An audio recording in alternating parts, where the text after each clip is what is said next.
Our next speaker, according to the programme, is Brian Prangle. He unfortunately can't make it due to a cycling accident. I don't know if he was mapping at the time, but being Brian, he probably was. Instead, we got Rob Nickerson, and this is from the UK. It's about Energise, your community with focus projects, and I'll also help if Rob has some questions. Brian is okay. He's just... Sorry. Good question. Brian is fine. He's upset to be here. He may be watching the live feed. Hi, Brian, because I did tell him to watch it. He's fine. He just... and he's out of hospital, I think. He just can't quite fly. But he's fine. He's not able to get on a plane, but he's doing okay. And we have Rob here, who knows Brian a bit better than me, so over to Rob. We do. We send you our good wishes, Brian. Oh, hi, everybody. Does that work? Can you hear me? Good. Super. Well, the title is Energise Your Community, and I do have to apologise. I don't really have a great deal of energy myself today. If anybody's ever organised a conference, I have a ton of respect for you. It has been a right challenge, and you don't get much sleep in the last week. So fingers crossed I'll stay awake, and we'll get through this one. And it's a bit of a hodgepodge of themes and topics as well, because it's been a bit last minute, this presentation, but hopefully it'll come together. We'll take a look and see how it goes. So I'm Rob Nickerson. Mappe Mercio is the community I'm part of, which is in the Midlands, and so a little bit about me. I discovered OpenStreetMap when I was back at university. Didn't quite have the time to participate then, and so a few years later I joined the project in 2011, partly because I'm a keen walker and I like to go out and explore the countryside in the UK and map what I see. My paid job is entirely unrelated to OSM, so I'm a volunteer. Other people would call me no, I'm not going to use that C word. I am an organic mapper. And if you've not seen the How Did You Contribute website, I encourage you to go and have a look at that. It's really interesting. So, Mappe Mercio. This is the community in the UK, in the Midlands. It's named after a historic kingdom, the Kingdom of Mercia. And we celebrated 10 years in August, so it's a community that's been around a long time. It's grown and shrunk and grown and shrunk over the years. And it's a small core of people that keep it maintained. We have a regular meeting. It's always the first Wednesday of the month, which makes it easier to remember when the meetings are. We're not a very techie group. We focus on mapping and local outreach, but we do have a website, mappemercio.org, if you want to check out our website and the few things that are on there. The main one being a blog. Okay, so this hasn't come out quite right because it's supposed to be all animated, but successes, we had a community. We developed first a gritting maps. This is the roads in the winter in the UK when they get all iced over. The trucks go out and grit them with sand, with salt and grit to ensure that you don't slip on the roads. In the UK, it's all split by local authority, and each of them had their own little map. We went out, spoke to local authorities, collected their data, and brought it into OpenStreetMap. So you can go on our website, mappemercio.org, and see a grid map for the West Midlands region, rather than having to go to 5, 6, 7 different local authorities. The next image that's in there is, I apologise you can't see these, is State of the Map 2013. So we helped organise State of the Map 2013. You would have thought I would have learnt, but apparently not. And that was a great success. We really enjoyed it. 300 people there.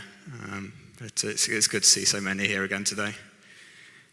My personal favourite is the next one, the election results. So it wasn't a particularly big use of OpenStreetMap data, but one of our local councils, Warwickshire County Council, chose to use OpenStreetMap as their background map for displaying their election results during council elections. And that was live in the counting room as those were coming in. And I thought that was a particularly fantastic use of OpenStreetMap being used at such an official event. The next one that's in there is a group called Anawim, which is support female. And in the particular area that we worked in, it was the probation service. So they were looking for a number of activities that their women could do as probation, so paying back to the community. And they got typical normal things, sort of manual work and working in a charity, but they're after some other activities, and they came across us as a group and we were really interested in the concept of mapping. So we went along and trained some of their women up on the probation service, and they started contributing to OpenStreetMap as their community payback. And some of them really got into it and started doing it in their free time as well. And they learned a new skill. That's one of the things that Anawim focuses on, is ensuring people are learning a new skill. And the last two images are to do with smart data. So we started to work with Birmingham City Council this year, who are interested in traffic management. And they have sensors in the road, and they collect the data to do with number of cars passing. And it's at all the traffic lights. So where you see on the traffic light, there's a score in the ground, and they've got effectively a loop in there that counts the cars coming through, and they can actively traffic manage and adjust the traffic lights accordingly. And they were looking for a platform in which to put that information, and found OpenStreetMap. And again, we trained them up and showed them how to use it, and the council got some of their own staff going out and mapping. And they also worked with their service provider, one of the local construction companies, to collect that data and put it in. And that's now grown into this Birmingham Smart City Alliance project, who have now taken an interest in OpenStreetMap as a way of recording live, keeping the map up to date and as live as possible to all the changes. So that was some of our successes as Mappe Mercio. But we also have a challenge. The challenge is that even though the local community meets every month, it's become harder and harder to maintain a large community. Post that initial mapping parties. So when you go out at first and there's no roads mapped and there's no paths mapped, it's very clear, it's very obvious what you can do, it's very exciting. But as that data fills in, it becomes harder and harder to know what's left to map. There's still plenty to do, but it's quite difficult to see it at first until you really get deep into the data. So the buzz of those initial mapping parties has started to fade.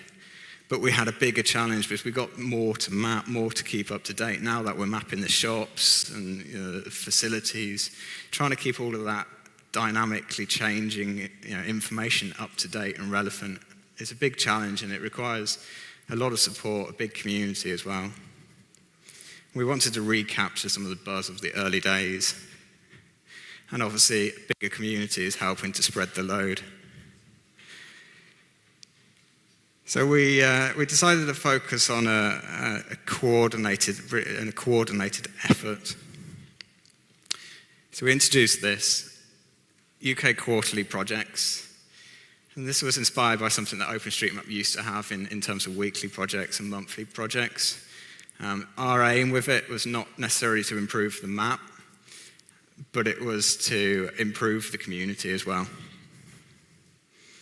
They're quarterly so that there's time to build momentum, but also people have time to do their own things. We don't want to divert everybody's energy onto the quarterly project. We know everybody's got their own interests and things they like to map.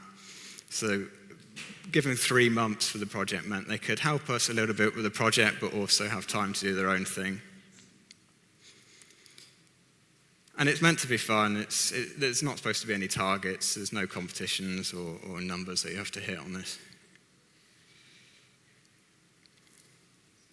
So here are the projects we've done so far. We started with road names back in Q1 2015. We then did delivery, so anything to do with delivery, post boxes, delivery hubs, depots. And then during the late summer, we did a visitor attractions, and then finished with nature reserves. And then this year, we've done schools, healthcare, and we're currently on farms. Each has a mixed appeal. The schools project was by far our biggest success. It's something everybody could connect to. I think I realised what I've done. I've got an old slide pack here.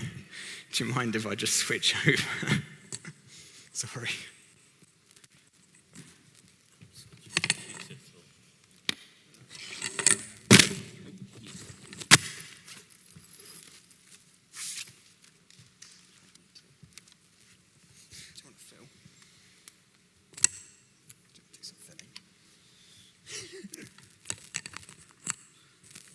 Rob's told me to fill in. He vaguely told me what slide. So we did about the schools. This is one that I saw. So I live in the UK as well, but up in Durham, and we don't really have a OpenStreetMap community that's there. My nearest strong community is Edinburgh, but the schools was exciting. We're trying to figure out why it was one of our best ones. I think sometimes it's just a case of time that, it was a time personally that I had time for OpenStreetMap and could edit this. I don't know if it was a time of year, but it seemed to link with other people, could do it. And also there's a bit of, schools are something that should be on a map. It's exciting to get in detail, and all the schools, not just the ones where mappers know or something. There were also a data source where we could get a list of the schools, check their names are right, and in OpenStreetMap, and it gave this kind of tick list for people, so that certainly helps. And a few people built tools around that so that we can get the stats, so that we can find the schools, and Rob will hopefully have a slide on that when he gets it up. But it was fun. And there's also I found a bit of travel thing. Schools are everywhere, so you can kind of get to them, but you can also see where they are quite easily on aerial imagery, and you can trace the area of the school as well as the building. And then if you want to go out and survey, because that's good and important too, there's probably a school near you that you can go and check where the entrance is, and find that. And it's been good for me because I've been outside. I haven't had the regular meetups that I've been able to talk through online and link up with that. So it's been a good community. Was that good filling?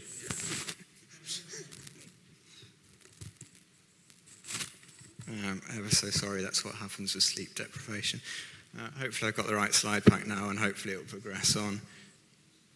So the challenge was to do with schools and school mapping, and wanted to create some of the buzz, and meant to be fun. And these are the projects we worked on. So for the schools project, because that was the one that attracted most attention and most buzz, we already had some tools. This is the ITO map for schools. But we developed quite a few new ones, and we started by collecting the local data.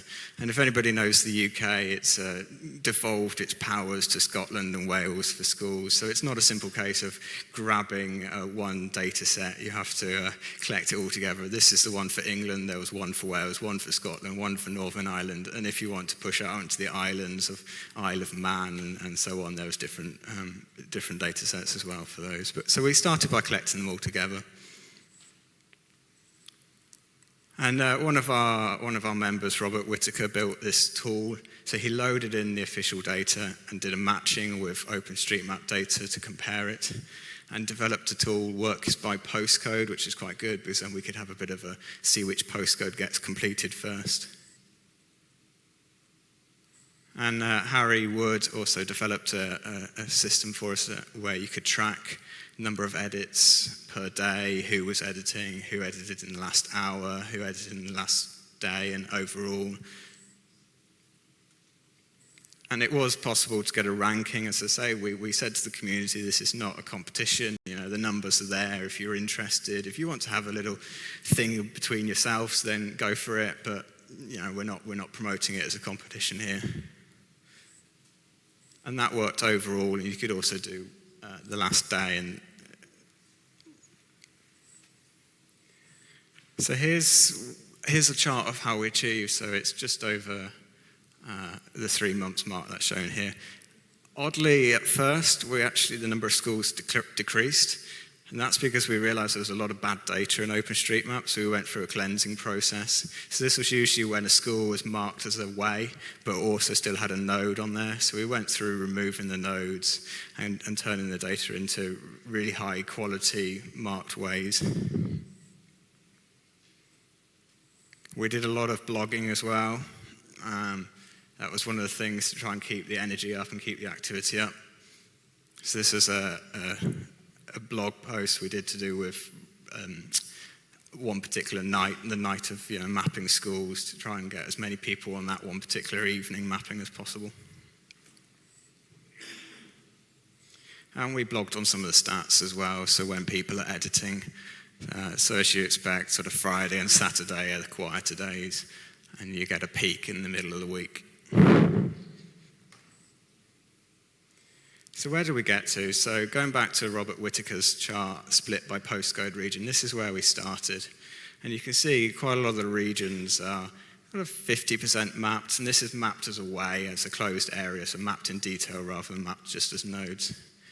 And there's hot spots of green, and that tends to be where there's a strong community and there's a lot of mappers. There's also some worse off areas. The northwest of England, in and around Manchester, was struggling. And that's partly because we don't have a very strong community in that region. And that's where we ended up. So we turned that map green. It's not finished, it's not 100% clean, finished, but we got there. So in terms of the stats, so 362 people making 15,000 edits. So this is each time they touch a amenity equals school object, of which 3,600 new schools were mapped as a way, as a closed area, so really good quality data rather than just the point nodes, which is what the import data was. We didn't import it, but that's what the third-party data was. It was just the nodes. 19 people managed over 250 edits, 130 just the one edit, but each of them count equally. We're thankful for every person who edits the map. And the highest number of schools edited per day was just over 400. So in terms of mapping schools as ways, we increased that from an average of 63% to 75%. So now 75% of the schools in the UK are mapped in detail as closed ways. And as I say, we cleaned up a lot of old or bad data. The other thing, we learned a lot about our community. We learned a lot about how we work. And we inspired the Belgian community to set up something similar, and they used some of the same tools. And the tracker tools were also used in Uganda they were doing an import in this case, but they made use of the tracker tools to keep an eye on how that went. So what do we learn about the community? So obviously most engaged cities, the most mapped cities, I should say, tend to be the ones that have got a local community and they get engaged. Some parts of the UK are really struggling to attract mappers, and this is a big challenge for us. There's some regions that just don't have active mappers. So as mentioned, the northwest is one, into Wales where it's quite remote. That's another region we're struggling to find active mappers. Competitions can be good, can be bad. Some people complained when we put those rankings up that it was too much of a competition, but for other people it inspired them to go out and do more. It's really tough to attract new people into OpenStreetMap. And there needs to be a balance of communication. You need to communicate a bit so people get the idea, but not overwhelm them. Otherwise, they feel like they're being pressured too much into the project. And again, that's why we did it over a quarter, to give people the time. Picking a project that's fun for everybody is tough. So the schools work really well. I'm not quite sure why. I don't know whether everybody can connect to schools because you all went to a school at one point in your life. Whether it's because they're easy to see from visually from above on the aerial mapping, or I'm not entirely sure, but that was a really successful one. Other projects have sort of struggled to attract that many people. What have we learned about the tools? The visualization is a must-have. It really did help in this project, and some of the other quarterly projects that didn't have the visualization, they struggled as a consequence. That mix of remote mapping and local mapping, I think that's essential so that people can get involved from wherever they are. Data imports, shock horror, they don't work. In this case, they don't work because it was no data and we wanted areas. There was also errors in the data, and we struggled with the merging and matching process. But also, community mapping alone doesn't work. Not with the community we've got at the size it is at the moment. There's too much to keep on top of. And some of the tasks are quite repetitive and dull, so where we can bring in some sort of automation, that would be really great. Personally, I think we really struggle with simple editors that just do one function. And mobile, is that the missing link? A lot of our tools and sources were desktop-based solutions. Mapping is an activity you do outdoors. So it's a quick sidetrack.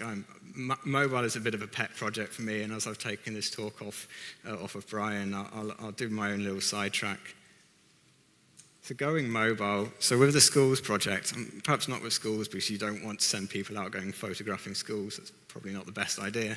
But with other projects, a simple tool where you can just open up an app on your phone and say, what's around me that I need to map? How do we capture that Pokemon Go essence? What inspired those people to go out and spend hours trying to catch Pokemon? Can we get them catching post boxes, for example? So they, go out with a simple app, collect, find something. Either you load it with a third-party data and you tell them where we think it is, and they go and confirm it's there, or you just say go and find a post box and take a photo of it and add it into the map. We've got some unanswered questions as well. So we've done our quarterly projects as themed so far, but we know that some areas struggle, so perhaps we could focus on a local region. So if anybody's got any experience with that, be interested. And we still need the help with branching out and developing a new community, and also with some of those tools. And as a UK, we're in the process of setting up a registered company. Hopefully through that, we'll be able to fund and finance the things and the initiatives that we have. So feel free to talk to me about those. And thank you, and apologies about the slides as well.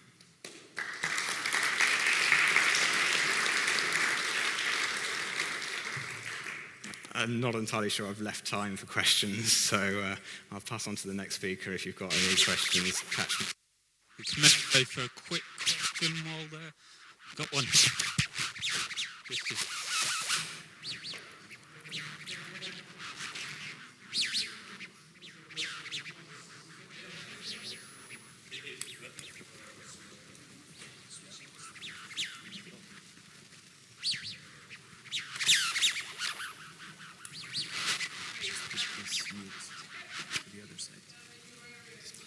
It's already on the my client side.